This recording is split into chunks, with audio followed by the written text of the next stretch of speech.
안녕하세요. 저는 올해 70살 김순애라고 해요. 오늘은 여러분께 제가 30년 만에 다시 만나게 된 한 사람 이야기를 들려드리려고 해요. 그날은 다른 날과 다르지 않았어요. 마트의 자동문이 칙 하고 열렸고 저는 장바구니를 들고 나왔죠. 장바구니가 참 무거웠어요. 요즘은 손목이 자주 아파서 짐을 절반만 담고 자주 다니거든요. 한 번에 무겁게 드는 것보다 여러 번 나눠 드는 게 낫다고 생각했어요. 햇빛이 눈부셨고 70살의 눈은 그 밝은 빛에 금세 적응하지 못했어요. 안경을 고쳐 써봤지만 소용이 없었죠. 그래서 고개를 숙이고 골목으로 들어가려는 순간이었어요. 발에 뭔가가 걸렸어요. 살펴보니 폐지 봉투였어요. 어? 봉투 옆에는 한 남자가 쪼그려 앉아 있었어요. 폐지를 주우면서 뭔가를 주머니에 넣고 있었죠. 검은 재킷, 해진 모자, 때 묻은 바지. 손가락은 떨리고 있었어요. 그 손, 술로 망가진 사람의 손 같았어요. 저는 눈을 비볐어요. 시야가 다시 또렷해졌을 때 남자가 고개를 들었어요. 그리고 그 얼굴이 보였죠. 그 얼굴을 보는 순간 손끝이 덜덜 떨리기 시작했어요. 장바구니에 있던 계란 한 판이 떨어질 뻔했어요. 정신없이 붙잡았지만 계란이 몇 개 깨졌어요. 노란 노른자가 흘러나왔어요. 아니지 설마. 목이 메었어요. 남자는 이미 다시 고개를 숙였어요. 저를 못 본 것 같았어요. 아니면 봤지만 알아보지 못했거나요. 하지만 저는 알았어요. 그 목 뒤에 있는 점. 30년 전에도 그 자리에 있었거든요. 그 귀의 모양, 조금 삐죽 튀어나온 형태. 그리고 그 떨리는 손가락. 술 때문이었겠죠. 그 사람은 늘 술이 문제였어요. 그렇게 30년 만에 그 얼굴을 봤어요. 30년 동안 단 한 번도 마주친 적이 없었어요. 아이들에게 아버지는 죽었다고 말했었죠. 딸들이 엄마 아버지 사진 없어? 라고 물으면 다 버렸어. 라고 차갑게 대답했어요. 죽은 사람보다 악한 사람이 남긴 상처가 더 깊다고 믿었거든요. 그런데 그 인간이 거리에 있었어요. 폐지를 주우면서요. 이 도시 어딘가에서 살아 있었던 거예요. 저는 발을 때려 했어요. 그냥 가야 했죠. 이 남자와는 아무 상관이 없는 사람이어야 했어요. 30년 동안 그렇게 살아왔으니까요. 그런데 발이 움직이지 않았어요. 남자가 다시 고개를 들었어요. 아, 죄송합니다. 잘못했어요. 걸걸한 목소리였어요. 여전히 술 냄새가 났죠. 입 안 깊숙한 곳에서 올라오는 그 특유의 톤. 그 소리를 듣는 순간 30년의 기억이 한꺼번에 밀려왔어요. 주먹, 피, 병원, 아이들의 울음, 서명, 이혼. 그리고 혼자라는 단어. 내가 이 사람을 못 본 척해야 하나. 입술을 깨물었어요. 피가 났어요. 저는 고시원으로 돌아왔어요. 좁은 방이었죠. 침대, 책상, 옷장. 그게 전부였어요. 벽은 희끄무레했고 화장실은 공동이었어요. 70살 여자가 살기엔 비참한 곳이었지만 이 공간이 저는 좋았어요. 아무도 저를 알지 못하고 누구에게 해를 입히지도 해를 입지도 않는 곳이었으니까요. 편의점에서 삼각김밥을 사왔지만 밥이 목으로 넘어가지 않았어요. 마트 앞 그 남자 얼굴이 자꾸 떠올랐어요. 30년을 어떻게 버텨왔는데 왜 하필 거기서. 손가락이 떨렸어요. 쥐었다 폈다, 또 쥐었다 폈다. 떨림이 멈추지 않았어요. 창문을 열었어요. 밤 공기가 스며들었죠. 자동차 소리, 사람 목소리, 세상은 계속 움직이고 있었어요. 그래, 안 본 척하는 게 맞아. 창문을 닫으려 했지만 닫히지 않았어요. 머릿속 생각이요. 박영호라는 이름, 그 얼굴, 그 떨리는 손. 모두 머릿속에 박혀버렸어요. 저는 침대에 누웠어요. 천장을 바라봤죠. 천장은 누렇게 변색되어 있었어요. 곰팡이 얼룩도 보였죠. 저 남자도 이렇게 낡은 데서 살고 있겠지. 그 생각이 왜 들었을까요? 모르겠어요. 그냥 30년 동안 꽁꽁 묶어놨던 증오가 조금 다른 형태로 변하고 있었던 것 같아요. 저는 결국 밤거리에 나왔어요. 명분은 야식이었죠. 편의점에 라면을 사러 간다고 자신을 속였어요. 하지만 알고 있었어요. 내가 어디로 가고 있는지. 마트 앞 거리로요. 밤거리는 한적했어요. 가로등이 누렇게 빛났고 바람은 차가웠어요. 11월의 끝자락이었죠. 그 거리에서 저는 그 남자를 또 봤어요. 폐지를 줍고 있었어요.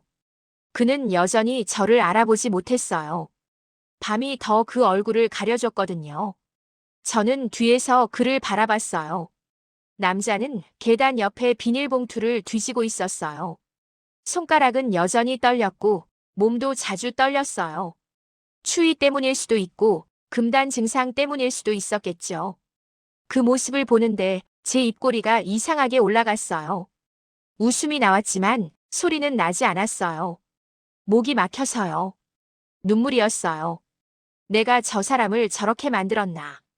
30년 동안 저 인간은 반드시 망할 거야. 그렇게 다짐했었죠. 그리고 그 다짐이 현실이 되어 있었어요. 폐지를 주우며 거리를 떠도는 남자. 내 저주가 먹혔나. 그 생각이 들자 무서워졌어요. 스스로가 무서웠어요. 뭐 하는 짓이야 나. 돌아서려 했지만 발은 그대로였어요. 그 남자는 여전히 폐지를 줍고 있었어요. 저는 손 안에 돈을 만졌어요. 편의점에서 라면을 사려고 들고 나온 3,000원. 미쳤다, 정말 미쳤어. 그 남자를 보면서 30년 동안 쌓아온 모든 악의가 한 점의 의문으로 바뀌었어요. 저 남자도 나만큼 지옥이었을까? 그 순간 박영호가 고개를 들었어요.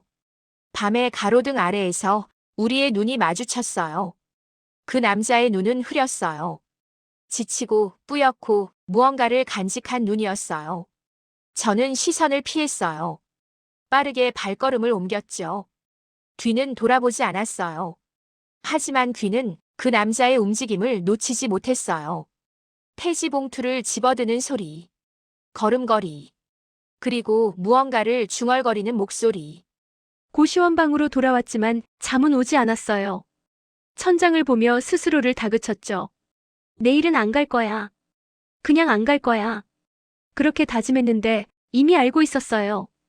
내일도 같은 시간에 마트에 가서 물건을 사고 같은 길을 걸을 거라는 걸요. 그리고 그 남자를 또 보겠죠. 왜 그런지 몰랐어요. 그냥 그래야 할 것 같았어요. 다음 날 오후, 저는 약속했어요. 오늘은 다른 마트로 가자고. 그런데 발이 또 같은 길로 향하고 있었어요. 마트 앞에 도착했을 때 그 남자는 없었어요. 조금은 안심이 됐어요.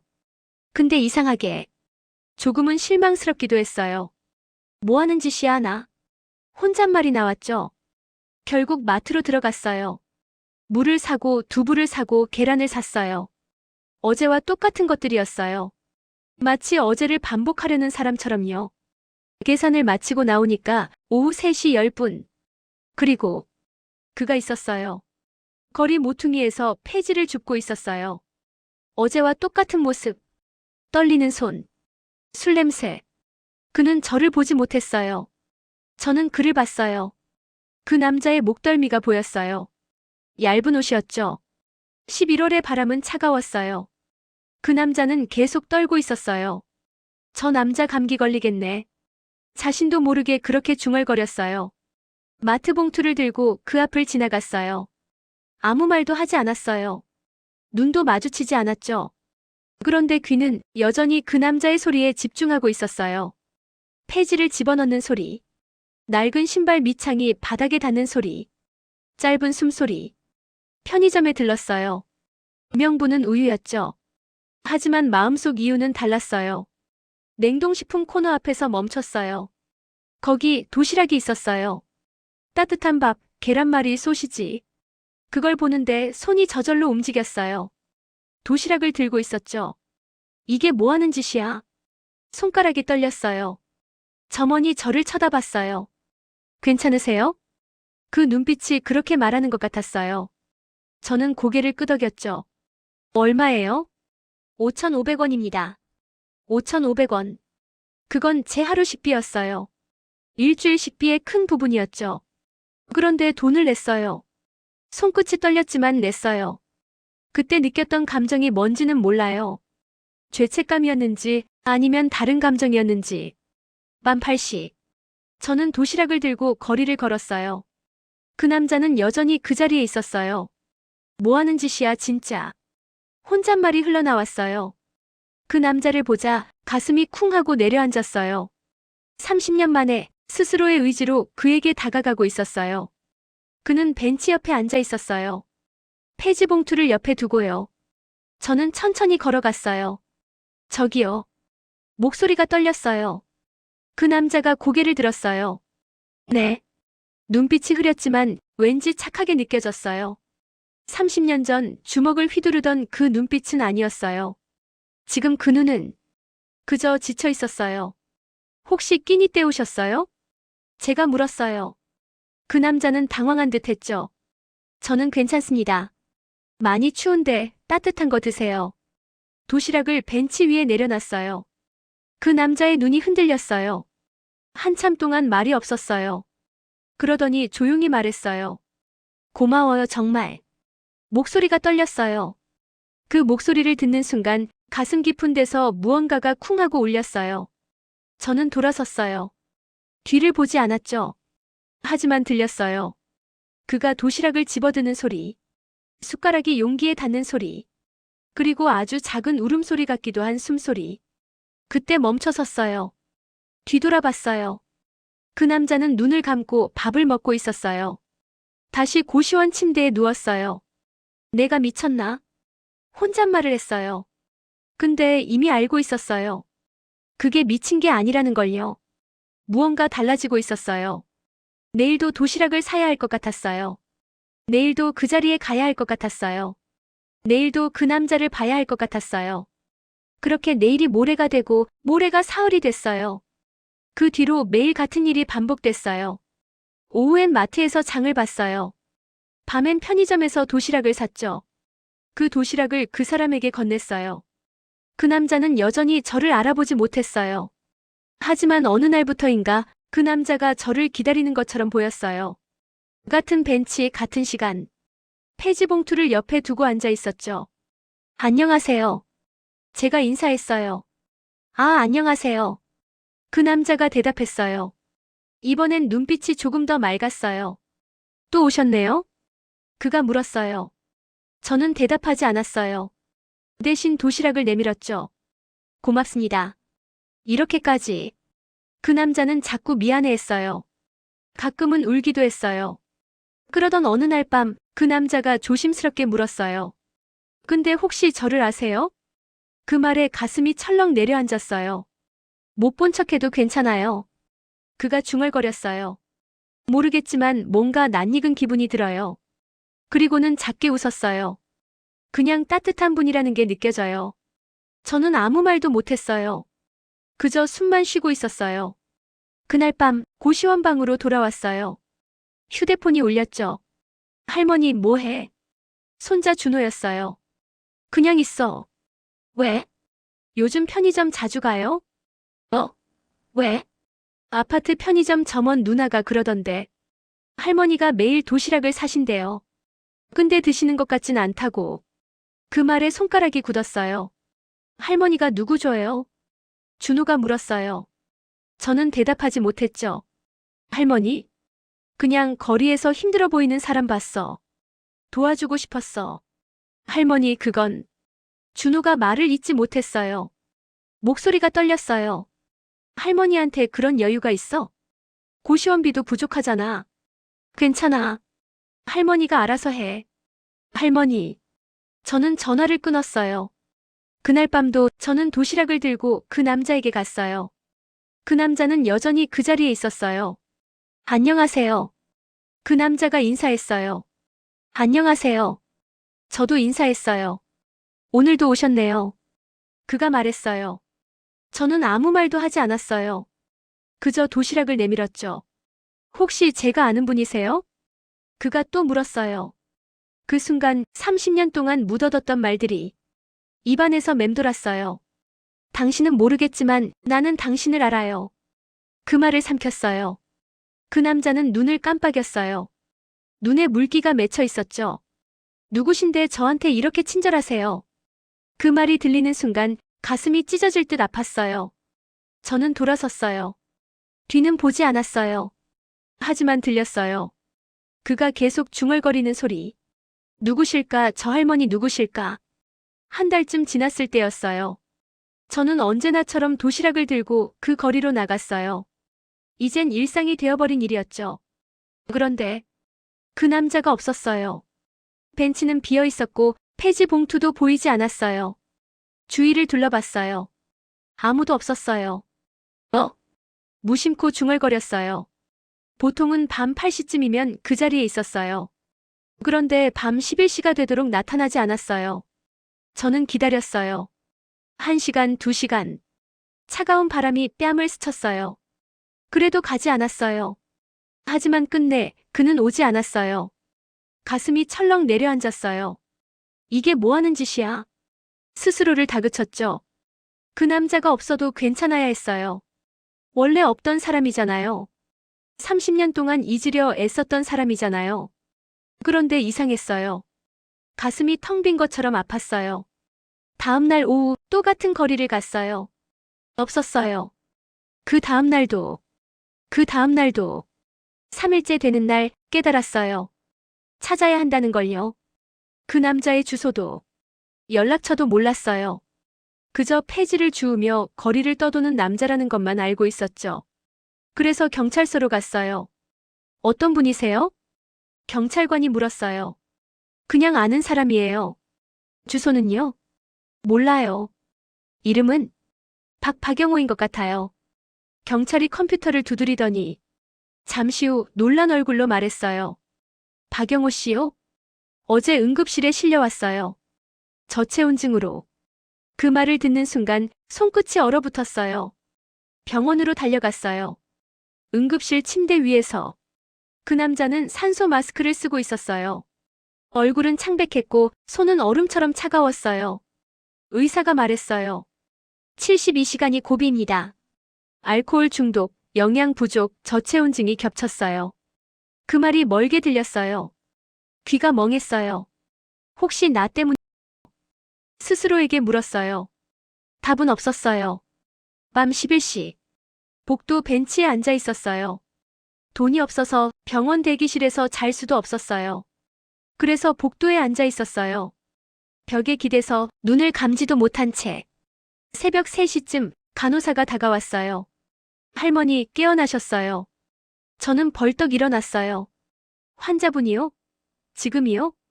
네.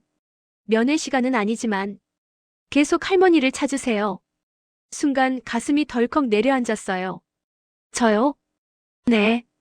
혹시 아세요? 대답도 못하고 병실로 들어갔어요. 그 남자가 눈을 뜨고 있었어요. 하지만 초점은 흐렸어요. 마치 안개 속을 보는 것 같았죠. 당신 깼어요? 제가 말했어요. 그가 천천히 고개를 돌렸어요. 할머니? 목소리가 약했어요. 미안해요. 폐지를 다 못 모았어요. 그 말에 가슴이 찢어졌어요. 괜찮아요. 쉬어요. 그의 손을 잡았어요. 30년 만에 접촉이었어요. 그 손은 차갑고 가늘었어요. 당신 저 알아요? 그가 물었어요. 눈이 흔들렸어요. 조금씩 초점이 잡혀가고 있었어요. 얼굴이 어딘가 익숙해요. 지금은 아무 생각하지 말고 쉬어요. 그의 손을 놓지 않았어요. 그리고 눈물이 흘렀어요. 30년 동안 쌓인 증오가 조용히 녹아내리는 느낌이었어요. 이틀 뒤, 그의 상태가 조금 나아졌어요. 유동식을 먹을 수 있을 만큼. 저는 침대 옆 의자에 앉아 있었어요. 당신 이름이 뭐예요? 그가 물었어요. 같은 질문을 반복했죠. 의사가 말했어요. 알코올로 인한 기억 손상입니다. 회복될 수도 있지만 영구적일 수도 있어요. 그는 계속 물었어요. 근데 왜 저한테 이렇게 잘해주시는 거예요? 눈에 눈물이 고였어요. 제가 뭘 한 건데요? 당신한테 내가 무슨 짓을 했어요? 그 말에 목이 꽉 막혔어요. 뭘 했냐고? 넌 날 죽도록 때렸어. 아이들 앞에서 말하고 싶었어요. 하지만 하지 않았어요. 그의 눈빛을 보니까요. 지금 그 눈엔 폭력도 분노도 없었어요. 그저 후회와 공허함만 남아 있었어요. 아무것도 아니에요. 대신 이렇게 말했어요. 그냥 고독해 보여서 도와주고 싶었어요. 그 남자는 울었어요. 당신 정말. 끝내 말을 잇지 못했죠. 그때 의사가 들어왔어요. 환자분, 기억나는 게 있으세요? 그는 고개를 저었어요. 의사가 저를 향해 말했어요. 환자분이 자주 순애라는 이름을 불러요. 혹시? 그 순간 심장이 멈춘 것 같았어요. 오후가 되었어요. 복도에서 한숨을 쉬고 있었는데 누군가 제 이름을 불렀어요. 순애? 고개를 들었어요. 이웃 미순이었어요. 넌 왜 여기 있어? 준호한테 전화 받았어. 근데 그 사람 누구야? 저는 아무 말도 못했어요. 그 남자 당신 남편이야? 미순이 눈이 커졌어요. 박영호야? 그 박영호? 침묵이 대답이었어요. 순애, 당신 미쳤어? 미순이가 목소리를 높였어요. 그 인간이 당신한테 뭘 했는지 잊었어? 내가 다 봤잖아. 당신 매 맞던 거, 울던 거, 병원 실려가던 거. 미순아. 제가 말했어요. 지금 그 사람은 기억을 못해. 지난 30년을 전부. 그래서. 그럼 괜찮아?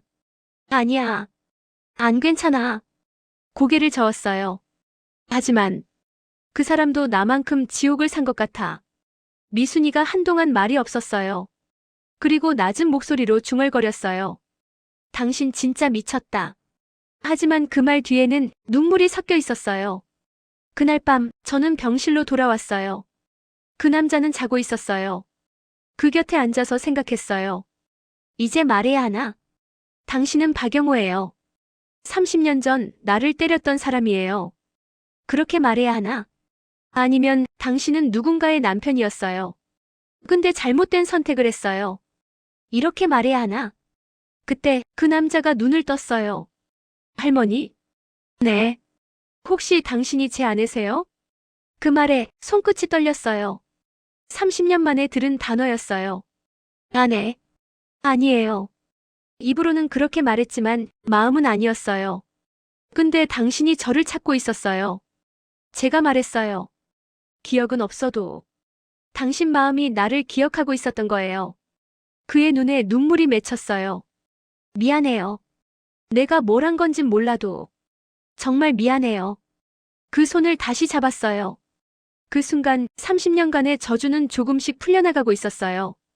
고시원으로 돌아왔을 때였어요. 누군가 문을 두드렸어요. 손자 준호였어요. 할머니. 목소리가 유난히 진지했어요. 들어와. 좁은 방 안으로 준호가 들어왔어요.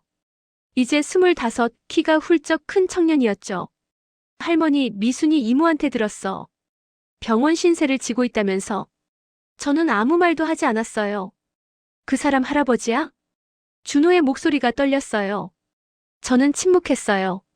그게 대답이었죠. 준호의 얼굴이 굳어졌어요. 할머니, 그 사람 할머니한테 무슨 짓을 했는지 나 알아요. 알지. 제가 조용히 말했어요. 그럼 왜 도와? 왜 그런 사람을 또 만나? 할머니는 고시원에서 겨우 사는데 도시락 사서 그 사람한테 갖다 줘. 준호의 목소리가 높아졌어요. 할머니가 할머니 같지 않아. 예전엔 강한 사람이었는데. 그 말이 마음을 찔렀어요. 그래요, 아이들 입장에선 그럴 수 있죠. 악한 사람을 용서하는 건 약해진 걸로 보였을 거예요. 저는 준호의 손을 잡았어요. 준호야, 넌 모르지만 나도 모르겠어. 그 말이 입에서 나왔어요. 그냥 그 사람 손이 너무 차가웠어. 그리고 그동안 내가 저주했던 말들이 진짜로 현실이 되어 있더라. 눈물이 흘렀어요. 30년을 망하라고 죽어라고 빌었는데 그렇게 되어 있는 걸 보니까 무섭더라. 그럼 내가 나쁜 사람 같았어. 목이 메었어요. 준호는 아무 말도 하지 않았어요. 그저 눈을 내리깔았어요. 다음 날 준호와 함께 병원에 갔어요. 의사가 말했어요. 환자분은 알코올성 치매 초기 단계입니다. 회복은 어렵습니다. 그리고 컴퓨터 화면을 보며 덧붙였어요. 신상조회 결과 과거 가정폭력 전과가 있습니다. 그 말에 대기실이 고요해졌어요. 준호가 저를 봤어요. 할머니, 이게 뭐예요? 저는 대답하지 않았어요. 할머니. 준호가 소리쳤어요. 그 남자 때문에 다 잃었잖아요. 근데 왜요? 왜 그 사람을 다시 받아요? 숨이 막혔어요. 그런데 입이 알아서 움직였어요. 몰라, 그냥. 그 사람의 손이 너무 차가웠거든. 그리고 이미 충분히 벌받은 것 같았어. 눈물이 떨어졌어요. 그 사람이 불쌍해서가 아니라 이젠 나도 그 사람을 미워하고 싶지 않았어. 준호의 눈에도 눈물이 맺혔어요. 하지만 그는 고개를 돌렸어요. 할머니, 나 생각 좀 할게요. 그렇게 말하고 나가버렸어요. 밤이 되었어요. 병원 복도는 조용했어요. 가로등 불빛이 유리창에 비쳤죠. 저는 혼자 앉아 생각했어요. 정말 이게 맞는 걸까? 30년을 증오했는데 이제 와서 용서한다고 그게 구원이 될까? 그런데 마음 한구석에서는 조용히 누군가가 말하고 있었어요. 그래도 이제 그만 아파도 돼. 일주일 뒤 그 남자는 갑자기 중환자실로 옮겨졌어요. 폐렴이었어요. 의사가 말했어요. 48시간이 고비입니다. 저는 중환자실 창문 너머로 그를 봤어요. 산소 마스크를 쓴 얼굴, 흉터진 손등. 그 모든 게 낯설고 또 익숙했어요. 정말 그렇게 떠날 거예요? 속삭였어요. 30년 동안 죽어라라고 말했던 입으로 처음으로 살아라라고 말했어요.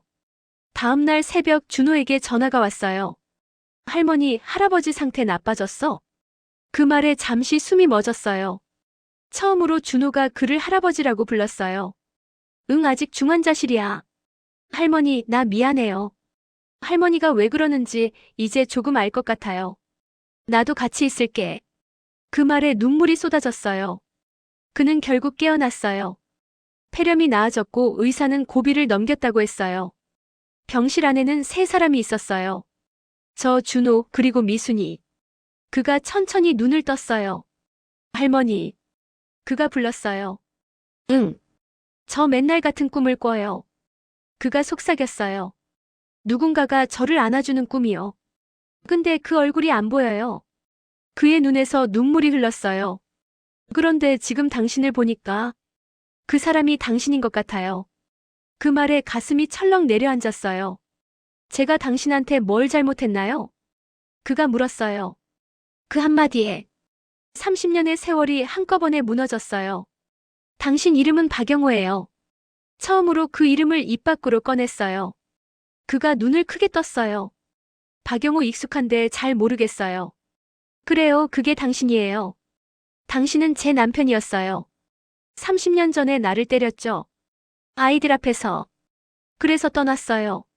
숨을 고르며 말했어요. 그리고 30년 동안 당신을 저주했어요. 망하라고, 죽으라고, 끝내라고. 눈물이 멈추지 않았어요. 그런데 당신 손을 다시 잡으니까 그 모든 저주가 사라졌어요. 이미 당신은 충분히 벌받았으니까요. 이제 당신이 날 기억하지 못하는 게 오히려 다행이에요. 왜냐면 이젠 우리 다시 시작할 수 있으니까. 그 남자는 울었어요. 가슴 깊은 곳에서 울음이 터져나왔어요. 미안해요, 미안해요. 그 말만 계속 반복했어요. 저는 그 손을 꼭 잡았어요. 괜찮아요. 당신은 이미 용서받았어요. 한 달 뒤 그는 퇴원했어요. 지팡이를 짚고 있었고 기억은 여전히 희미했어요. 의사가 말했어요. 앞으로는 누군가의 도움이 필요합니다. 그래도 살았네. 제가 웃으며 말했어요. 준호가 휠체어를 밀었어요. 미순이는 짐을 들었죠. 저는 그의 손을 잡았어요. 이제 어디 가요? 그가 물었어요. 우리 집이요. 제가 대답했어요. 그 집은 크지 않았어요. 하지만 따뜻했어요. 준호가 월세를 도와줬고 미순이는 반찬을 들고 왔어요. 그 남자는 침대에 누웠어요. 여기가 제 집이에요? 우리 집이에요. 제가 웃으며 말했어요. 당신 집, 내 집, 우리 집. 그가 미소를 지었어요. 기억은 없어도 마음은 따뜻했어요. 당신 이름이 뭐예요? 그가 또 물었어요. 매일 하는 질문이었죠. 제 이름은 김순애예요. 김순애. 그가 중얼거렸어요. 좋은 이름이네요. 그쵸? 좋은 이름이에요. 저는 그 남자의 이마에 입을 맞췄어요. 처음으로요. 그는 제가 차린 밥을 먹고 있었어요. 손은 따뜻했고 눈빛은 부드러웠어요. 그 모습을 바라보며 생각했어요. 이제 그 사람은 30년 전에 폭력적인 남편이 아니라 그저 한 인간이었어요. 나처럼 외롭고 후회하는 사람. 당신 밥 맛있어요? 제가 물었어요. 응, 맛있어요. 그래요. 우리 계속 이렇게 먹어요. 매일. 그가 미소를 지었어요. 좋아요. 매일매일. 그날 밤 창문 밖에는 눈이 내리고 있었어요. 조용히 부드럽게 세상의 모든 죄와 미움을 덮듯이요. 그 눈을 바라보며 생각했어요. 용서란 있는 게 아니라 이해하는 거였구나. 그제야 가슴 한켠이 따뜻해졌어요. 오늘 들려드린 이야기 재미있으셨나요? 마음에 여운이 남으셨다면 구독과 좋아요로 마음을 표현해주세요. 더욱 인간미 있고 가슴을 울리는 사연을 들려드릴 수 있도록 노력하겠습니다. 오늘도 행복한 하루 되세요. 감동 실화 인생 이야기였습니다. 감사합니다.